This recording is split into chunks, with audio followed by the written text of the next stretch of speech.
Hey, Trickers! It's Chris Pitcher here for Trek Tonight. And tonight we are going to be talking about the season finale. I can't believe it's already here.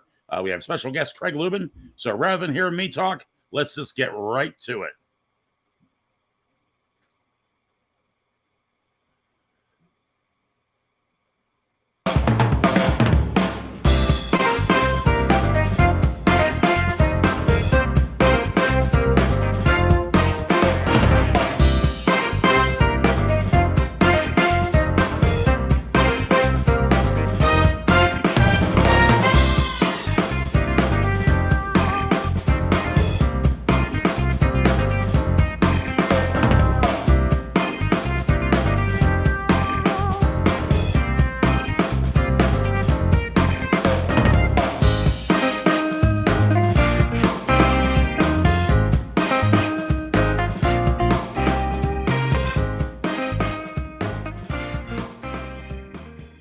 Hey!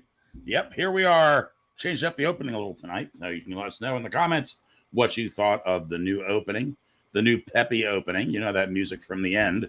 Decide to shove it up front and see how it goes. And speaking of shoving things in here, there's Leo Jonasek. How are you, Leo? Walking and talking. That's the way I am too. Like I said to the guys earlier in the green room, tonight's episode is brought to you by Excedrin Migraine. Man. And here is Mr. Craig Lubin. Craig, how are you? How you doing, guys? You had headache issues today too, didn't you? Oh, Jesus Christ. I'm telling you, I had a little run with Apple folks, by the way, and Tim Cook talking to you. When people place an order at the Apple store and they're traveling 200 miles, they expect the item to be there. Yeah. One would think so. Yeah. Yeah. You should get on the phone with Tim Apple right away. Yes. Little throwback. Anyway, let's move on. Yeah. Hey, great episode, I thought, to end up the season. Very interesting, very exciting. I'm just going to put it out there to you guys. Craig, did you get a chance to view tonight's episode? Yes, I did. Before I hit the road to come down to the city today, I did watch it. So great. What did you think? I enjoyed it. I thought the take on a balance of terror, essentially, right, and kind of doing an alternate version of it was great. And I also noticed too the fact that they were on the Farragut or this guy Captain Kirk. Shows a lot of promise. It was interesting because I remember a fan, one of the old fan vignettes doing that too, an alternate timeline where Kirk and Spock were both on there. Or was this Kirk? They did a Farragut, Starship Farragut, or I forget what it was, but yeah, that was something like that. Yeah, So this was fun to see. So I did enjoy it. And I know this is going to be all over the place. Yes, I thought that the guy who played James Tiberius Kirk, he did a decent job. Now, he didn't have the charisma of Chris Pine or even Ashton Mount, but I thought he was good. So I enjoyed it. I had fun time watching this episode. Cool. How about you, Leo? I really loved it. It did feel like it was a mix. It was like they took a balance of terror and mixed it with It's a Wonderful Life / A Christmas Carol. Like there's this right. It's sort of like the darkest. He's getting to see the darkest possible timeline for this. I did like it. So who was Clarence, Leo? I guess that would be Future Pike. Future Pike, yeah. Future Pike. He was Future Pike in his very, I'm going to say, more stylish and looks much less like stifling movie era costume uniform. I love those movie era costumes. I remember your guest from last time. Our friend Clifford was wearing that before. I thought that looked. It was a nice take on that. But I loved it. That was great. It was, and it's funny. I don't really know why, and maybe somebody in our audience will know the actual reason for this. But those costumes are referred to, especially I guess in the cosplay world. I don't know, as the Monster Maroon costume. And I'm not really sure why they're the Monster Maroon costume. Do you know why that is? I don't have anything to back this up, but my first impression is, considering how much stuff that's going on in that costume, it must be a monster to make. If it is maroon, that sort of Yeah. goes, because like there's so many details, there's so many bits, and like the strap has to go over the shoulder, and it's not. It's I mean it's super stylized. And I imagine making one must be quite an undertaking. Well, let's put it this way. When we started with the lockdown and the pandemic, the first project that I considered, and I bought all the parts, all the material, everything, was to make myself a Monster Maroon costume. I ended up building a highly intricate miniature of the Bridge of the Enterprise instead. That just shows you it for some reason intimidated the Jesus out of me to build that costume. I don't know why. I mean, I had all the patterns, I had all the stuff, did all the research, but I ordered exactly the right material. It's got to be. I mean, just looking at it, there's so many bits and pieces to it, and it's not like you can take like a blue long neck t-shirt, long sleeve t-shirt, and budget a little and get a TOS uniform. Right. Because there's so much stuff going on in that. That would be my guess. Yeah, I don't know, but maybe somebody knows. There might be an actual specific reason.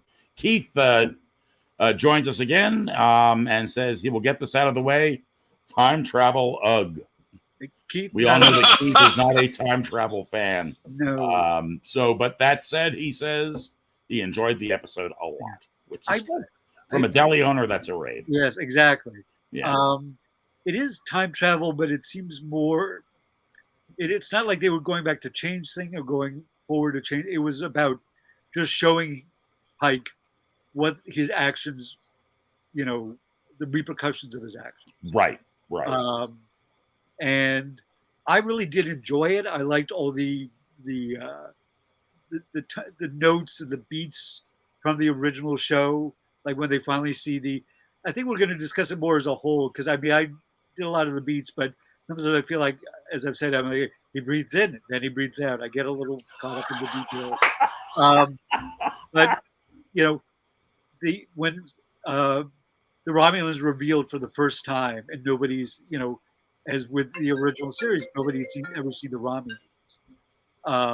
So, when they all look at Spock, and Spock cocks an eyebrow, and it is very much like the old show. And then, Ortega sort of takes the part of the navigator who, had lost family during the last Romulan War. Mr. Styles. Styles. Yeah. And keep that bigotry in your quarters. There's no place for it on the bridge. Right. What I also just in your quarters and at home. Yeah. Fair point, Leo. Yes, thank you. So when he comes onto the bridge, also because he's in the middle of marrying the two crew members, as Kirk did back in that episode. Right. And he's kind of like, where am I? What's going on? Yeah. And then the red alert thing, he's like, thank God, But he also, like, Spock is now his number one. He's like, wondering where Una is. And he gets on the bridge. Uhura is now a full lieutenant. She's wearing the uniform, which we've seen in the previews, but it was like now we see, why. Right. And then Ortegas and Mitchell, the navigator, switch places, and it's just enough to be like, that seems wrong. It's like, well, I mean, it was interesting because I was wondering, what's going on there. In the beginning, Ortega's in the navigator seat. Yeah. So They've switched in this future. Right. And it's like, it's such a little thing. It's like when you go in, like if you've got your living room set up a certain way and then somebody switches it, and it doesn't really make a difference in the larger picture, but you're kind of like, wait, no, that lamp is there and that other lamp is, no, it's wrong. It just, it's just enough to sort of make him uncomfortable and us. Yeah.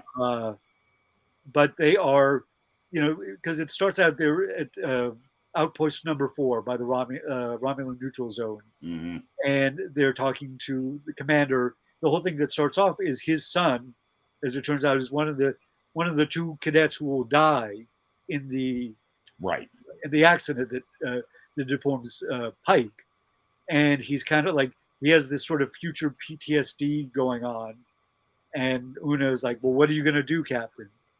Well, I've got to do something. He starts writing a letter to the kid, and then that's when future him shows up.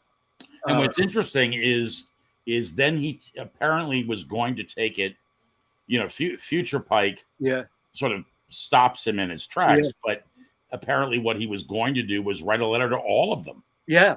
Yes. And there weren't going to be any cadets in that mission. Yeah. And therefore, none of them would have had a problem. Right. Right. And because I think that kid was one of the two that died, and he saved the other 10. I think that's what the numbers are. And then he saved himself.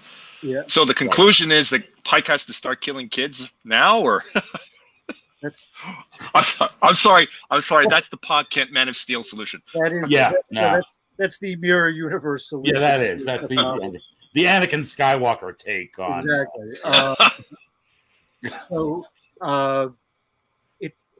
it was like I said, they started hitting the beats, and it's very cool. And they're also, here's a nice little bit of trivia when he's talking to the commander in the very opening scene. His insignia, which is slightly different than the Delta, like it's on the side and there's like a little bit of other business going on. If you look at the original episode, when you see Hansen, who's the commander of that outpost, and he's in his flaming control center, he has a very similar insignia on his chest. Interesting. So they did a nice touch. So I didn't notice that until I was watching Ready Room with Will Wheaton, and Leo, even the flames were from the original Balance of Terror when you see him in my old black and white WPIX set. But the flames and everything he's saying, as I recall, it's the same dialogue. We were even a mile underground. We still had the structural damage, and it was kind of cool. Yeah, it was. And then we had music cues. Oh yeah. I mean, you had that fantastic whole recreation of original music that runs. When does that runs during that point, right? When the outpost is under attack? Is that when it runs? There's one point I remember is when they finally see the Romulans and they're going, bum, bum, bum, bum, bum, bum, bum. That's it, yeah. And everybody turns and looks at Spock like, what the going on here? I love when they pull some of the old music from the show and they reproduce it. Yeah. It's like I said, everything has changed, like in subtle ways. Like something has happened to Ortegas in the intervening time. Yeah. She's in a different station, but her attitude, like she does a lot of great face acting in this episode. Like she's just got this scowl on, and she's just looks like she's looking to fight somebody. Like she's just got a lot. Yeah, she still does have a line about keeping her foot over the gas pedal. Which is very Ortega of her old self, but it's not. Yeah. And even Pike has to tell her to literally stand down. I mean, the most stern. Yeah. There's the most stern way I've ever seen him do it before too. I mean, he was just like, "Shut up," It was intense. Yeah. They normally have this great playful rapport, and you could tell there's like real love and affection between the two characters. And she's like, we should just attack. He's like, stand down. He's like, Captain. He's like, I said stand down. And he's like. And everybody's like, "Oh shit!" Dad's mad. Daddy's angry.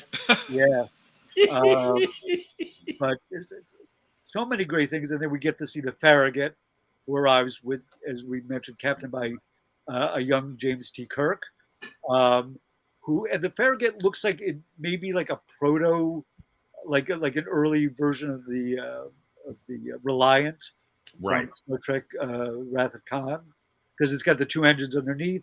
Not exactly the same, but close enough.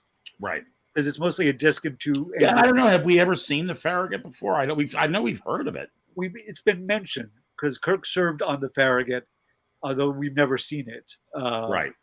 Because back in the day, they could afford the Enterprise and occasionally another model, but their budgets were limited. So we never got a real sense of what the rest of the fleet looked like. Right. Um, Right. So and they would reuse the Enterprise model when another Constitution class ship would show up. Right. So, yeah, let's talk about all the. What was really interesting about this is it's the difference between having Pike as the captain of the Enterprise and Kirk, because in the original episode Battle of Terror, Kirk was very much like not hesitating to attack, and Pike's first impulse is always negotiate. We could always make friends with somebody. That's always his first choice. But because of that, the Romulans saw that as weakness, and that's what sets out this terrible chain of events. So, right. Well, yes. But what thing was interesting, not the main protagonist, the main captain, who was originally played by, the actor who played Spock's father, if you guys remember. Mark Leonard. Mark Leonard. I'm sorry, I couldn't remember his name, but yeah, he was down for it. He was war worry, but his subordinate was like, I'm calling home. Yeah. Now this brings us to an interesting point, and I want to mention this because I know Leo and I discussed this a little bit before going on air. So for me, and I loved this episode. I really enjoyed it. So I want to get that out there right up front. And I loved the cues to the things, but I wasn't 100% thrilled with the casting on the Romulan commander or on Kirk, to be honest with you. Now, Leo disagrees with me. He thought Kirk was great. But the Romulan commander felt he felt a little younger than Mark Leonard was, number one. And number two, a little more smarmy, in my opinion, and not quite as honorable and war weary. So I don't know what you guys think of that. Craig, what do you think? So on Kirk, like I said earlier, I thought Kirk, I didn't dislike him, but I certainly felt that the charm, even, Kelvin Timeline, Chris Pine, or even comparing with Ashton, like I mentioned earlier, he just didn't have the same screen presence. When Pike was there, it's all about Ashton Mount. And I don't think Ashton Mount was being a bad actor. I think from what I read, he's a very generous performer. It's just that this guy was not measuring up. Now, I thought he wasn't Mark Leonard. And I agree with you, Chris. It wasn't that he came off as more snarky than war worry, I thought. So I give you that, he didn't have the gravitas of Mark Leonard's portrayal, who's just like, I've been doing this shit for a long time. I'm a really good commander, but I'm doing a duty because that's what I do, but I'm tired of it. This guy was like, I'm tired of it, and I'm willing to be doing some mischief. So yeah, I agree. It was, but did I think it was bad? No, but I did. And I have to say this thing. The thing that got to me is when they call the other ships and the Rom ships and they appear. The fact that they did that kind of ruined some of the suspense for Balance of Terror, because I'm thinking, well, couldn't they have just done that in the episode we saw back then? So right. Yeah, we can talk about that later. But and it was interesting because his subordinate in this was in both tellings of this story, the subordinate was challenging him, but in this one, he flat out went out and just did something. Yes. And I missed the goofy helmets they had. I'm sorry. That's yeah. What do you think, Leo? I want you to get your take in too, because you and I had quite a conversation about it earlier. I feel like I don't want to be unfair to this actor, because a lot of times we have such an affection for the original. It's sometimes it's hard to look past that. I don't think the guy did a bad job. I think he did his own interpretation of this character. I think he wasn't exactly, I don't feel like he had that kind of Roman nobility that you associate with Mark Leonard. Right.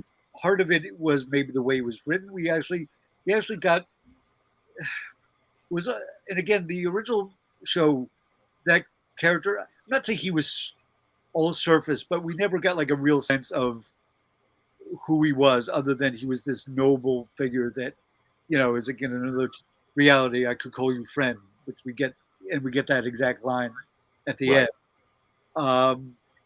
he didn't quite have that like slightly noble bearing that Mark Leonard pulled off. Right. But I also feel like I'm not sure if I'm not being unfair to that actor. Well, and again, that could be it with me too. Although I've just seen so many people do Kirk now, Yeah, and they all, well, most of them are not doing a William Shatner impersonation. yeah, They are drawing from his creation of the character, so that there are certain threads and subtext that run through each of their performances that makes you go, yeah, okay, that's Kirk. And I don't know, this guy he actually felt more like Sam Kirk's brother, if you will, than he did Kirk from the original show. interesting. Does that make any? I felt like he looked more like the actor who played Sam Kirk, and I felt as though they seemed more like siblings than Shatner did. Well, you never really saw him, but he is different. We didn't get to see quite the sort of the charming quality of him. Hey boys. Yeah, Cliff jumps in to say boys. And I'm going to give Keith a shout in here. I think following Mark Leonard in one shot is tough. That the new commander is tough. Yeah. I mean, I don't think he was bad or that he's a bad actor. Right. I think I'm just wrestling with my memory of Mark Leonard, who made such an indelible mark on that role. Well, that role, and then later on as Sarek, I mean. Now, Keith does make a point. He says, regarding Kirk, the new actor will have a chance to grow into this role, which is true. Yeah, I absolutely agree, Keith. I completely agree. I actually think this reminds me, I first saw Ethan Peck, who's played Spock in Discovery. At first, I was like, wow, he's doing okay. And he grew into the character. Him and Pike were the strongest, and they both really got into the roles, and it was great. So I agree. Right. I agree with Keith said. I think this guy will do a great job.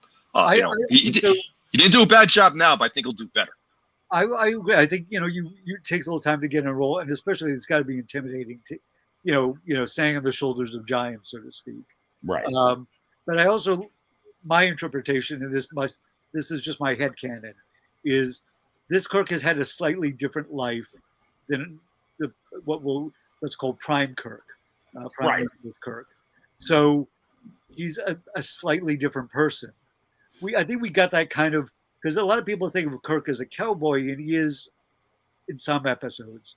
Right. In a lot of episodes, Kirk is kind of a hard ass. Like you see, even in the very first episode, the Man Trap, where McCoy is getting a little wistful about his ex-girlfriend. Yeah. Kirk is like I'll have less daydreaming on my ship, mister, or something to that effect. Like he sort of shoots him out in a way that's kind of dickish, well, he also makes some wisecrack about, and basically saying, your memory of her is why you think she still looks the same, but hey, basically she doesn't look like time has passed.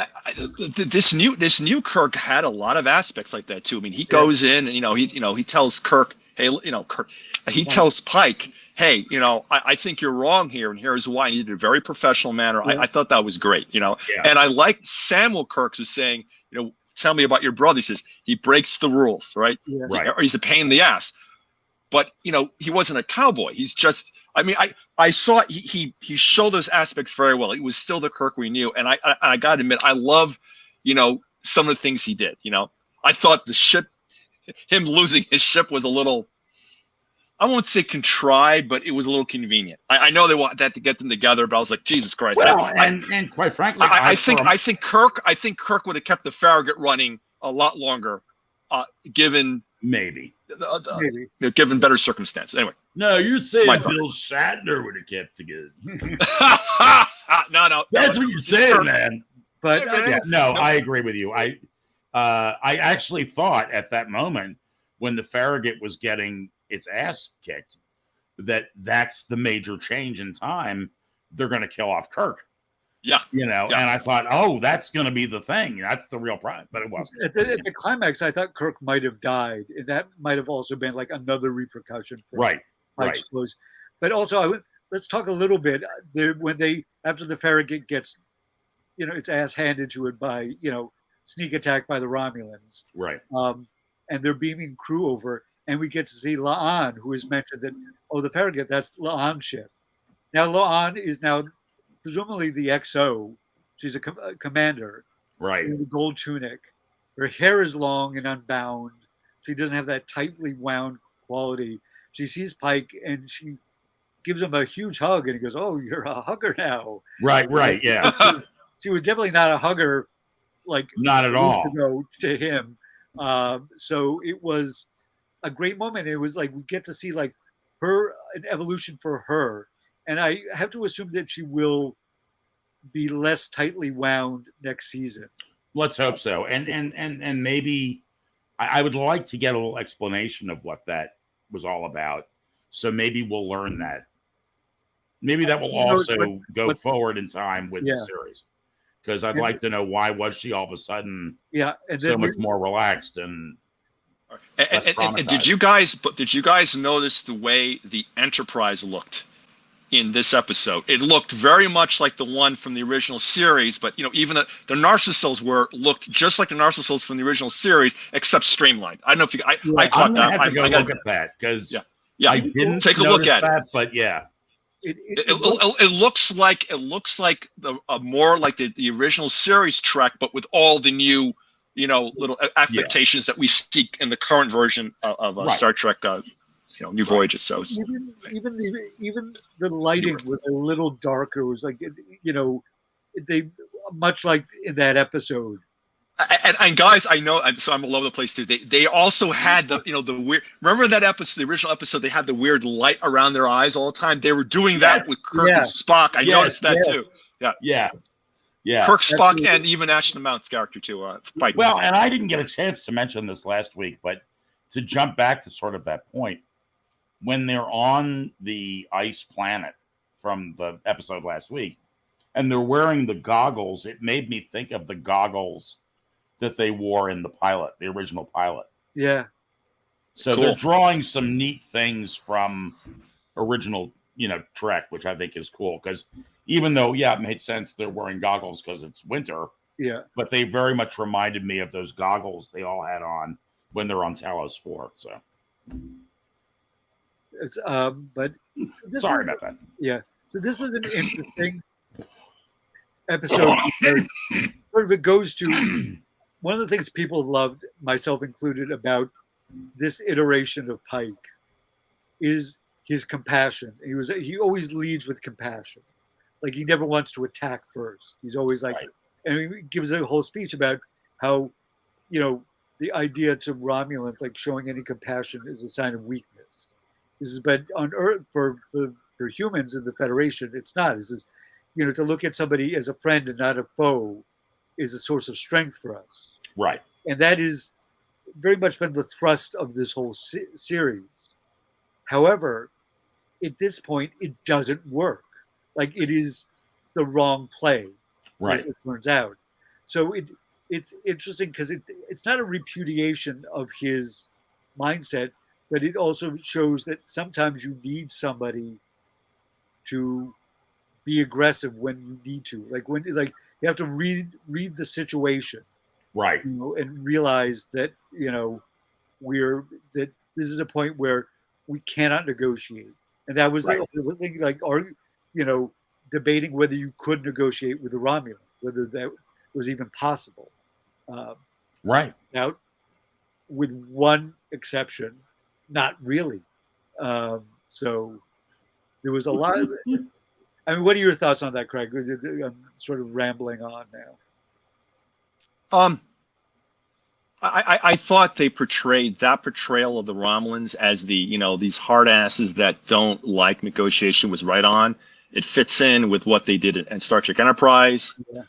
It fits in from the what we saw in Star Trek Next Generation, obviously the original series. So I thought that was right on.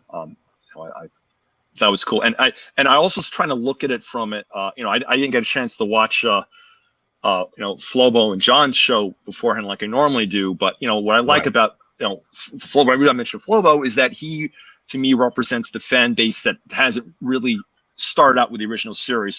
So I looked at it from that perspective. So I thought it was a great introduction to the Romulans for folks who hadn't seen Romulans before. So I try to look at it from that perspective as well. I thought it satisfied. It's satisfied for the old fans who are like, oh yeah, I remember that thing. And it's like, oh yeah, this is cool. This is cool. We have a good idea of how the Romulans can be. Yeah. Well, and what did you guys think of the Praetor? Now that we're talking about the Romulans, very much in the style, because like it's interesting in the pilot in the cage. right? One of the things NBC's notes is they didn't like the idea of number one being second in command because sexism and television network executives of that era go hand in hand. But when they introduced a Romulan, remember the Romulan commander from the Enterprise incident, where Kirk goes crazy and he's killed by a Vulcan death grip, and then he sneaks on the ship to steal the cloaking device. Right. They apparently, because the Romulans were the bad guys, so it was okay if they put a woman in charge, I guess. I'm just guessing what the mindset, like how that got through, or because they were. I also think because they wanted to have an interesting romance thing going for Spock at that point. Because Spock had gotten to become. They had female praetors on Deep Space Nine too, quite a few times I remember, and STNG, the new Next Generation. So I think it certainly tracks, because ironically the Romulans were more progressive than the Federation. Yes, the original series on certain. Right. No. But one of the things about it was because of the original in the Balance of Terror, because they destroyed the ship, and the ship is kind of the thing where like they were ordered to go there, but there's probably nothing written down, so they have deniability. Whereas with this, she just shows up with this fleet, and she realizes because this sub-commander is like, Federation keeps trying to negotiate. They're weak. We should attack. And they were like, that's all they needed, because they probably were like, can we fight the Federation? Because they don't know. Well, and I guess that was the idea. The idea was to test our mettle, basically. Yeah. But a historical note: if you go back and you think about the Romulans or the Klingons, but more the Romulans, as being a nod to the Soviet Union at the time that Star Trek was originally produced in the 60s. It is true that the Soviets employed women in the military way before we did. Yeah. And that was a known fact, So the idea that if they were being put out there as basically future Soviet, menace against our swell Federation, it would make sense that they would have female characters in leadership roles. But she was like basically like, we want your unconditional surrenders. Oh, she was something, yeah. And she was like, it is customary to kneel, and he's like, and we get like a moment from Pike that feels like more like the way he is during the rest of the series. Right. He goes, I don't really like her. Yeah, I don't know. Yeah. And as well, since I'm not a Romulan, I don't think I'll be doing that. Yeah. Yeah. And I think going back to this newest version of Kirk, like he goes off because when they're trying to figure out what they should do, because they realize they're so far from any Federation help. So even if they send out a message, right, it's going to take way too long for anybody to show up. Right. So Kirk goes off and he gets all these remote mining, these robotic mining ships, and brings them all there. And he's like, listen, we don't know what their ships look like, and they don't know what our ships look like. So as far as they know, I mean, it's a very Kirk move. It's like a real bluff. It's a Corbinite maneuver. Yeah. Move. Yeah. So I thought that was cool. Well, it's a real hero move too. Yeah. You know what I mean? It's like, yeah, I thought that was very cool. I enjoyed that quite a bit. Let me look at my notes if there's anything. Well, we actually we hear the voice of James Montgomery Scott. Yes, I know. Yeah. I wanted to mention that to you, Craig. Leo and I were talking about that in the green room. That was kind of fun, right? Yeah. It was, and I should have written down the name of the actor, but they got somebody to do it. It's unclear if he's the hand that is, passing stuff up to Spock. Right. The Jeffrey Tube. Yeah, Spock is in the Jeffries tube, and he's personally supervising the phaser repairs, Right. which turns out to be not a great idea. Yeah. As it turns out, because everything goes to hell at the end. The Romulans are like, well, we're going to attack anyway because you guys are weak. And the bluff of the robot ships, it's like they're taking a lot of hits and they're saving the Enterprise, but the Enterprise doesn't get clipped. And Spock is seriously fucked up. This is Keith Chickham Keith says he loves it. Kirk's trick. Yeah, I did too, Keith. It is. Yeah. It's a very Kirk move. And then It was great. And then Pike goes down to sickbay, and you also see the couple that was about to get married. The woman is dead. And the man has survived, which is a flip on the original show where it was the other way. Right. And he goes to look at Spock, and Spock is completely messed up. Like his face is melted. Right. And leg is missing, other leg is damaged. It kind of reminded me what happened to Steve Austin back in the day when he was just stumped, right? It's just like, where's Oscar Goldman? There's $6 million Vulcan. Yeah, there is, and there is Nurse Chapel, who's barely keeping it together. Right. And she's like how badly burned he is, and he suffered all this cranial damage. It's like, even if he survives, which is not a guarantee, he will not be the same person. Well, and basically he swapped places with Pike. Yeah. Basically, I mean, that's what happens. So by that's where Pike realizes, by him saving himself, he basically just put that on someone else. Yeah. As opposed to, stopping it from happening to anybody. So that was interesting. And by the way, just as another grim note, when sort of flashing back to the scene with La'an and Pike, and he goes, "Oh, have you spoke to Una lately?" He says, "Well, nobody has. She's not allowed contact. She's right." And we find out that she's in a penal colony, and that's also like, there's all these like little discoveries of terribleness. Now that's interesting, and let me just we have a couple minutes. Let me throw this out.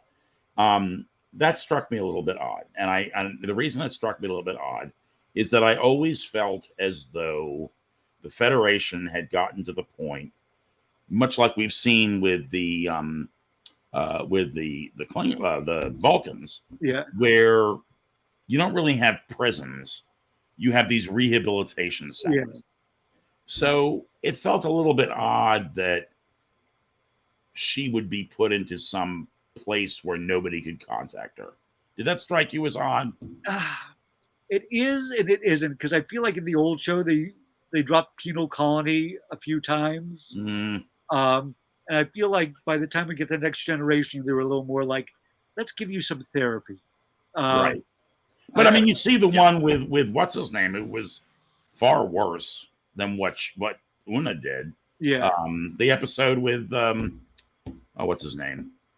The captain that. Oh, Garth. Yeah. Lord Garth. Lord shape-shifting. Yes.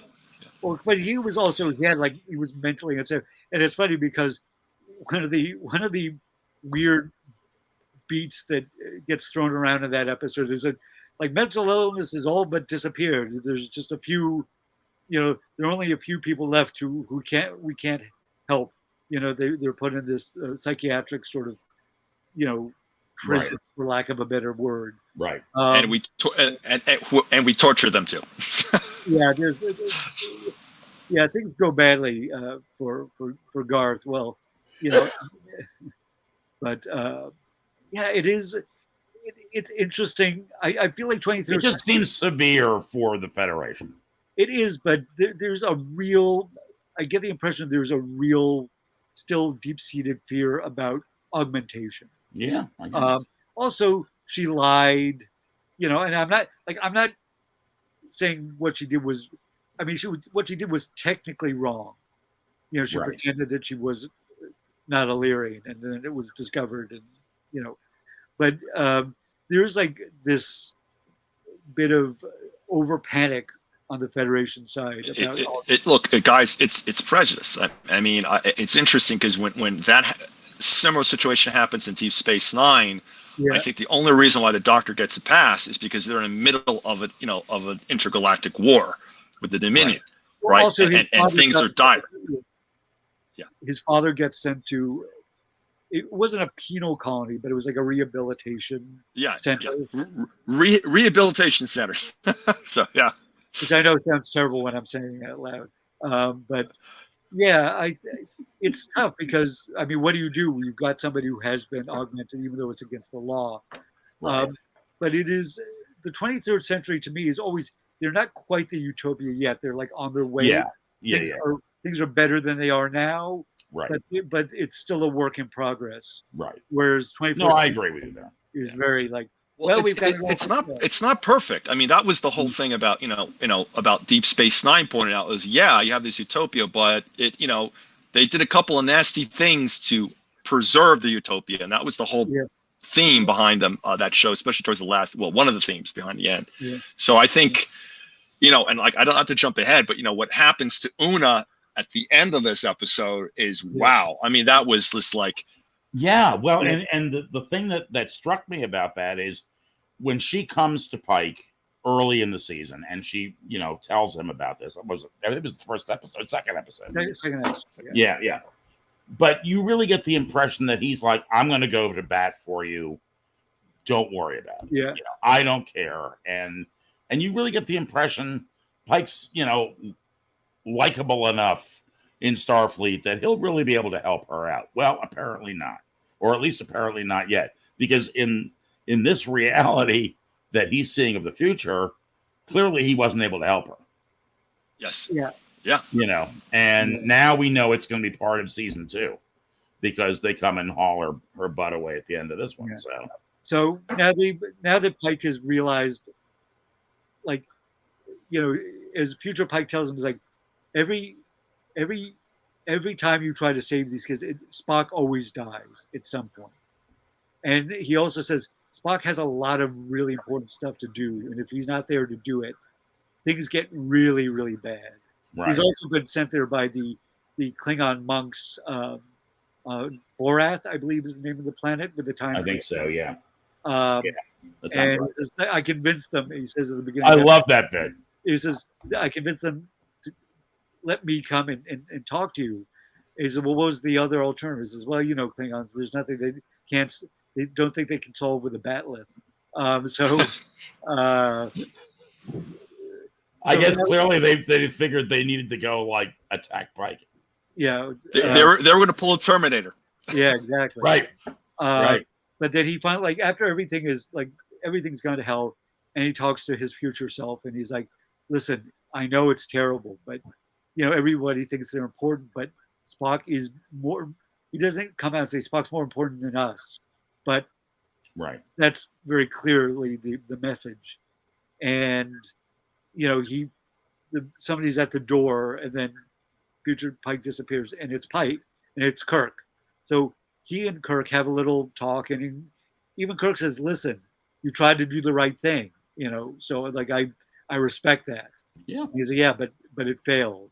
And they sit and they start to talk, and you get the impression that he's like, "Well, I want to know who this guy is." Yeah. And it was kind of a nice moment. It was. And they also dropped a little Kelvin. He said, "Well, my father's the first officer on the USS Kelvin," and then he fades away. Yeah, when he asked him where are you from, and I kept waiting to hear him say I'm from Iowa, but he didn't say it. So. I think he did say it. He did. I didn't hear it. He did. He did. That must be my crappy hearing. Yeah. He says, I was born in Iowa, Yeah. Blah, blah, blah, blah. And then, so now Pike is back, and he's kind of like, I would say, he's accepted his fate at this point. Right. And he goes on the bridge. He has a conversation with Spock, and they're talking about it. And basically, in a very I want to say almost guy-like way. Like they don't come at it like say all the details, but Spock realizes that Pike knows that if he avoids his fate, something bad is going to happen to somebody. He says somebody who knows is yes, and then Spock is like, oh, Yeah. And I feel as though I owe you a debt, although I cannot say for why. And this feels like the cementing of the relationship in a way that you feel like why Spock would risk not just his career, but his life. Right, to protect. Exactly. Yeah, to take care of it explains why he committed, the one act that still has death penalty in the Federation law. So, and then Pike gets to go on the bridge, and they play this very cool sort of old-timey song about memories. And he's looking at everybody sitting in the right place. Everything seems fine, and he feels like, oh, okay, well, I know something bad's coming, but I'm going to enjoy my life. Right. Yeah. And then again, until his girlfriend shows up. Until Pike's booty call comes up and ruins everything. I refer to her as Captain Booty Call. Yeah. At the beginning of the episode. And could I be any more sexist? Well, she's his. A little bit. He's her booty call, so it's sort of right. Yes, that's true. That's okay. That's true. It's okay then. Yeah, it's okay then. It's fine. So she's beaming over, and she wants to meet Pike and Una in the transporter room, and they're like, okay, they go down there, and she comes in. She's got 2 red shirts with her, and she's like, "I'm sorry, Chris, I don't really want to do this, but I've got orders." Right. And these 2 red shirts, they were like, Commander Una Chin Riley, you're under arrest for violation of this Federation law. Above, and Pike is like, "What the hell is this?" She's like, and Pike even starts to be like, "I'm gonna fight my way out of this," and oh yeah, he grabs the guy. Yeah, and Una says, "Don't do this. I've been expecting this for years." Right. And even his Captain Battelle, who is the name of Captain Booty Call, her real name is Captain Battelle. She's like, It's like I don't like this. I'm really sorry, but I have my orders. Yeah, and you get the impression that that's the end of the booty call from Pike's perspective, don't you? He does tend to he makes a hard break when something compromise. I forget exactly what he says, but he says something that makes you think, okay, well that's done. Yeah, and he says, and he also goes, just know that this isn't over yet. So he's going to go to bat for her on in some way. Yeah. And that is the end of the episode. This was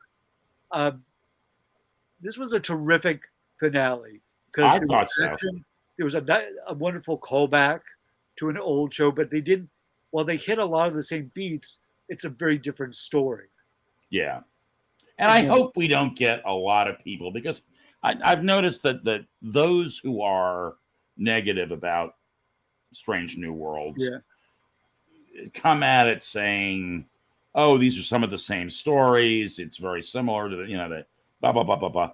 But I thought that this was a callback for a real reason. Yeah. It was a really cool way of having a callback to an old episode. One of my favorite episodes. Oh, yeah. Not a favorite of mine when I was a kid, but as an adult, it became one of my favorite episodes. And so I thought it was great. I don't know, what you guys, if you have any other notes on it. I thought that the assassination of the captain with remember that was their Romulan's first cloak ship and ship that could fire those plasma torpedoes. I remember that from the original Balance of Teller. Right. It was a big deal. It was a prototype ship that they did eventually start using in other shows, further on in the Next Generation and all. But I thought it was incredibly harsh for them to be like, well, so much for that. We're going to blow up the prototype, kill the crew in front of you, and then we're going to declare war. So I thought, wow, this shows how ruthless Romulans can be. Right. Yeah, it's a very good point. It was. And like I said, I'm a huge fan. My first Star Trek was TOS. Yeah. And one other point too, it also explains why the monks would even help a Federation officer that way, because you can only imagine the Romulans not just hit them, they went after everybody, and they were overrunning the Klingons as well. So like, oh shit, okay, well, we're going to help you, right? Right. I can't imagine Klingons being that so cooperative. And remembering that we're talking about a time which maybe not everyone who grew up with TOS will remember, but we're growing up we're in a time where the Klingons and the Federation had sort of a very iffy. Yes. Yeah, it was a fractious. It wasn't to the undiscovered country that they actually came to reconciliation at the beginning of it too. So I agree. So I was wondering, wow, they must have been under some serious shit by the Romulans to be like, okay, yeah, we'll help you, because they're probably desperate. I mean, he wasn't letting it on, but I bet you the situation, it was incredibly desperate at that point for both the Klingons and the Federation. Right. Now, you were saying something, Leo. What were you saying? The Romulans were always one of my favorite bad guys from the original series, and you only get to see them twice, I think. You see them in Balance of Terror and the Enterprise incident. Right. But I was really fascinated by them, because they were like Vulcans, but they were like more emotional and more warlike, and I thought they were great bad guys. Right. And I know I'm going to say, I just really, I enjoyed this episode so much. We got a lot of the. I'm becoming incoherent with Joe. Well, you know what? I'm going to let you think about it, because guess what, Leo? What? I have our very first viewer mail. Ooh. And I'm going to read it. I'm going to read it on air, as I said I would when people write to us. And then we have a couple minutes where we could discuss their point. Okay. This comes to us from a woman in New York City named Barbara. And she is a director, as I understand. And she says, "Hi, hosts. As a director," now she's talking about this is from last week's episode. Okay. So mind that. Okay. We get these emails about the episode. We read them the following week. So, as a director, I do not understand why there was no discussion of the lighting design of last week's episode. I realized they wanted to create darkness for effect, but although some of the special effects were quite effective and wonderful, the basic illumination was very spotty, and sometimes making it difficult to see who was speaking. A case of ignoring the elementary job of lights to illuminate the action, which could have been accomplished quite easily. Now, I have an explanation for some of that, guys. Okay. So the practical effects for the Gorn, space babies were done through puppetry as well as CGI. So it was, regular Jim Henson style puppets with a bunch of goo on them with CGI enhancements to remove the strings they're moving. So that might, they made it, and they made it darker so it would look more realistic. But that's part of the reason why it was filmed in that way. There you go. Well, if Barbara's watching tonight, there's an explanation for you. That's very interesting. Gorn, I saw this after the fact. Large Gorn was puppeteered as well, with some CGI enhancement. Neat. But I do like the use of practical effects if you can do them. I agree. CGI can be a little flat, right? If it's not done well, right? But yeah, no, that's an interesting point. It didn't really bother me because I felt like they were going for that spooky horror movie sort of vibe where like there's stuff in the shadows and you don't. Is that your friend coming up behind you? Is that a monster? Right. So, yeah, I didn't have the issue with the darkness either, but I know it came up in some threads that I read that people thought the lighting was very dark, but Craig, that's an excellent rationale for it, and an interesting point that you bring up.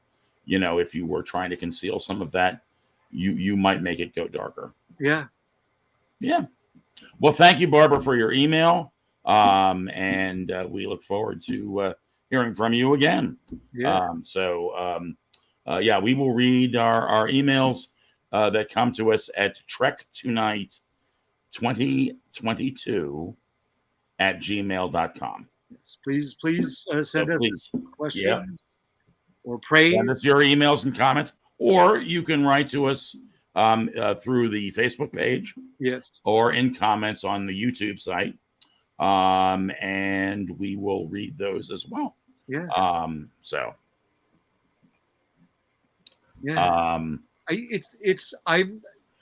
This season went so fast. Oh, tell me about it. And I'm sort of torn because I wish there were 10 more episodes that were going to come out right after this.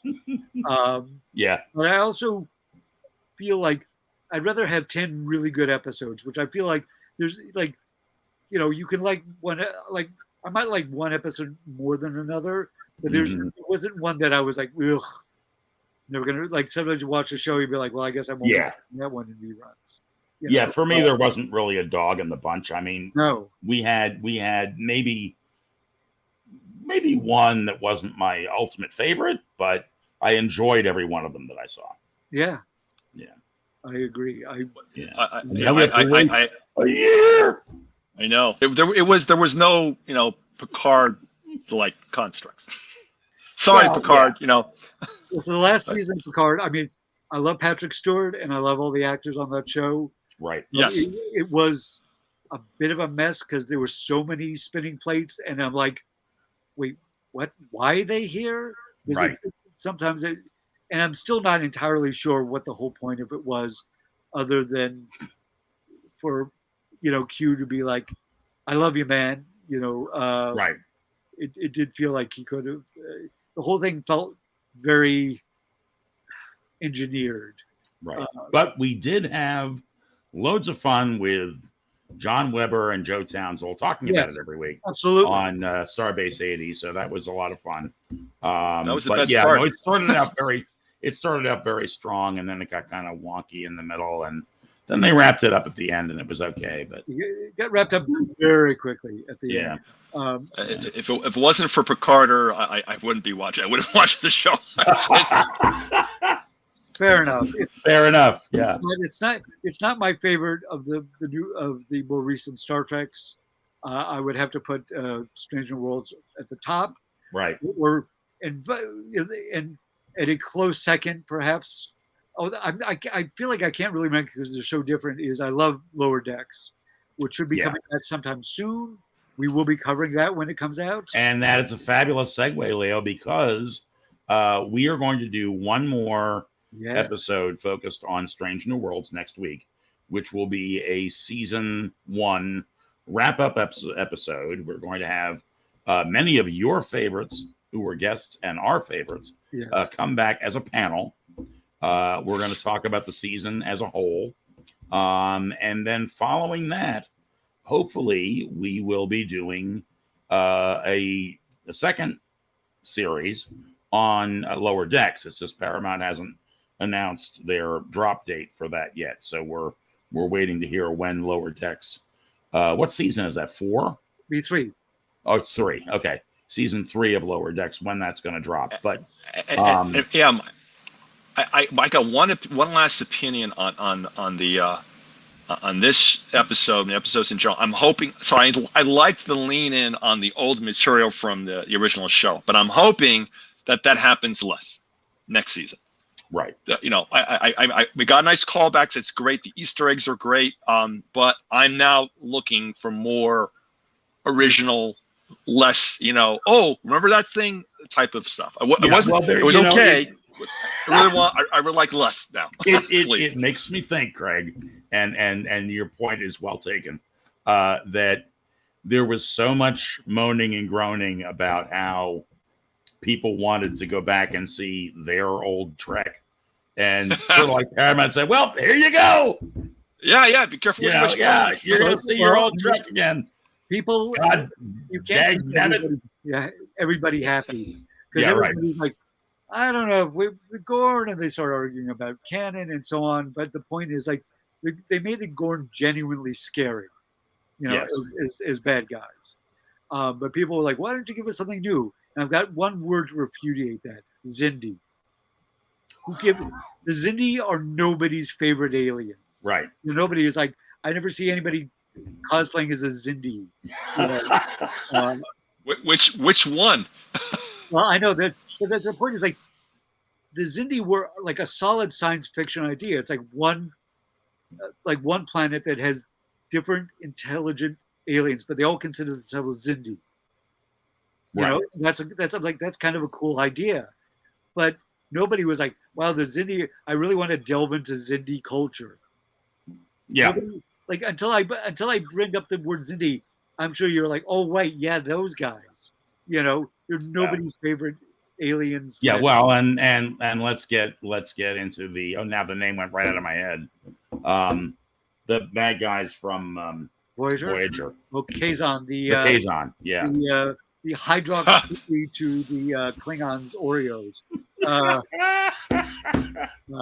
Yeah, I know. I love those guys here. Well, the Borg were the exception. The Borg were new. Borg were new and Borg were great.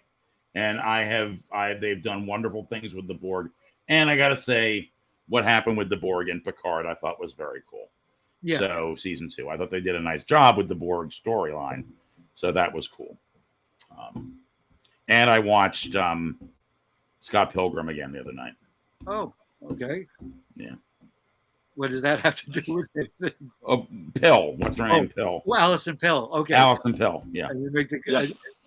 I had a reference that went by you, Leo. That's well. It was because I was like, okay. Yeah. But no, yeah, you're right. Yeah. Alison Pill was in that. But yeah, no, it's tough because you want to.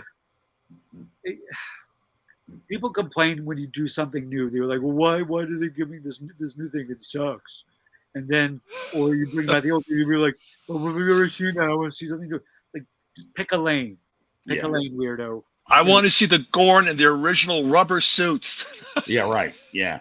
Well, I mean, I've been having a very interesting conversation with one of our viewers about the things that I assume it's a he doesn't like about Pike. Okay.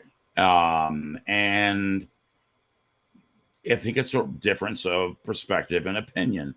You know, he sees him as not as strong a male leader character because he's jocular and because he's doing things like cooking meals for his crew and all that kind of stuff. I see that as he's a paternal figure. And I see that a paternal figure can be a very strong character.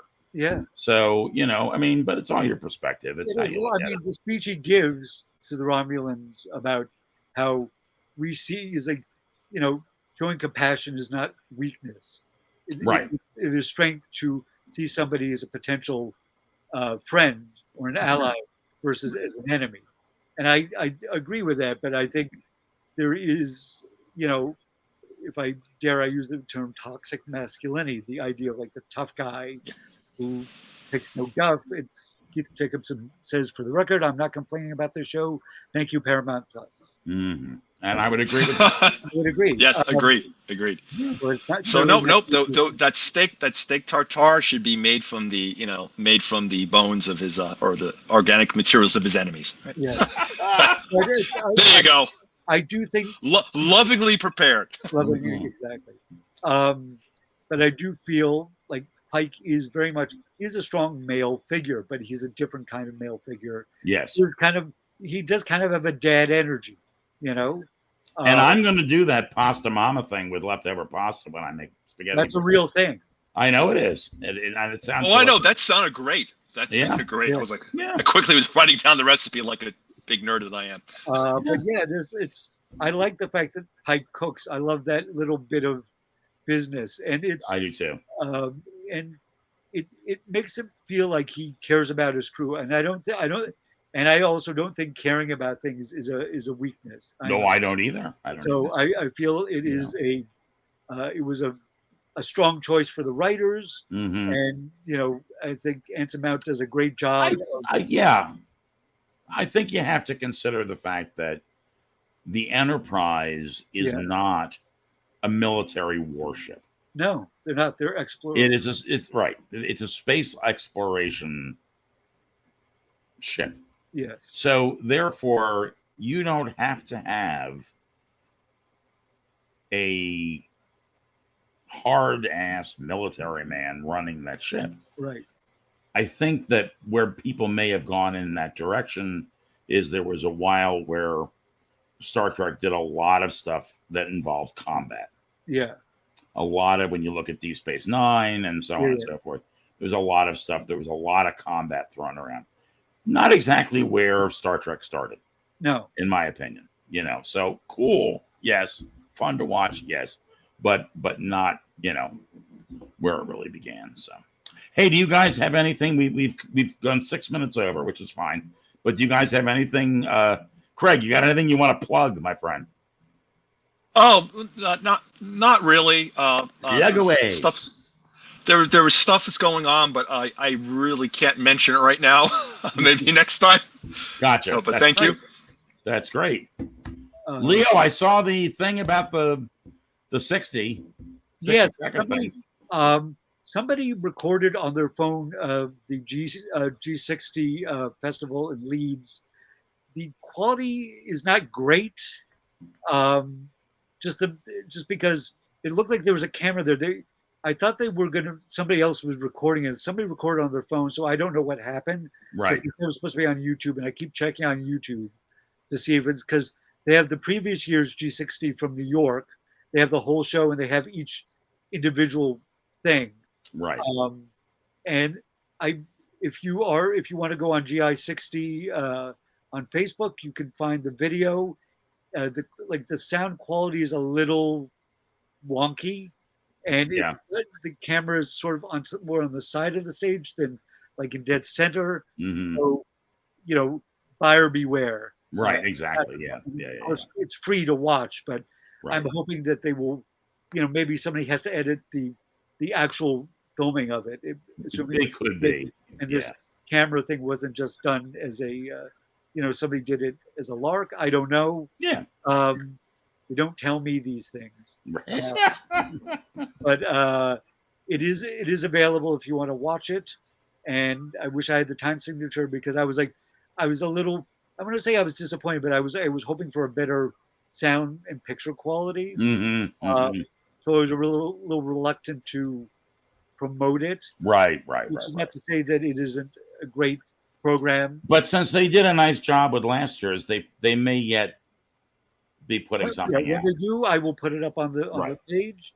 But it happened and people watched it, and I hope they liked it. Cool. The sound. It's sort of weird to hear. Like you don't quite hear the audience. I don't know. It's It's like it's phone. It's kind of like if your kid's in a play and you. I was just gonna say that. Yeah. It has that vibe. Yeah. So I don't know if there was somebody there with a better video setup to record it. And Mrs. Williams would like to thank everyone for coming out to see the third grade performance. Yeah. Exactly. So. Yeah. Hey. Okay, so just to reiterate, next week, wrap-up show. Yes. We're going to have a panel. I know Angela's coming back. I don't know whether you're around, Craig. You'd be welcome to come back for the panel if you want. Oh, cool. I'd like to see Joe Townsend there. So we'll see. There'll be a few people on the show. Yeah. A little different than our usual. We just feature one guest. And just to discuss the season as a whole. And then hopefully we'll be moving on to Lower Decks. We also have a special that we're going to do on Star Trek Continues. Yeah. We had a lovely sit down with Vic Mignogna, chatted with him. Great interview. Wonderful, fun guy to talk to. And so we're going to do a show where Leo and I look at a couple of their episodes and talk about which ones were our favorites. So if Strange New, we don't want to stop broadcasting. Yeah. So we don't want to miss a beat. So if Lower Decks doesn't drop till the middle of August, there'll be other fun little things like Star Trek Continues thing and stuff like that we're going to do. We're also going to talk a little bit about the Forbidden Planet. That's right. Classic film, which was an influence on Gene Roddenberry, and while it isn't strictly Trek, it has kind of a Trek vibe to it. Yes. For those of you who have not seen it, it was the first appearance of Robbie the Robot. who again I feel like maybe some of our younger viewers have no idea who that is, but just No, right. he was a classic 1950s robot who then got reused in a lot of other movies and TV shows because he was very good at making many gallons of Kentucky bourbon. Yes. If he was, if only he was here now today. Yes. But it stars Leslie Nielsen in his serious period as a lead. Yeah, right. Before he started mugging it up on Airplane and subsequent franchises like that. Well, and it's basically about First Contact. It is, and it is. It is also a remake. It is a sci-fi remake of The Tempest by William Shakespeare. Right. So it has much like Star Trek. There is Star Trek likes to use Shakespeare a lot in titles and in themes.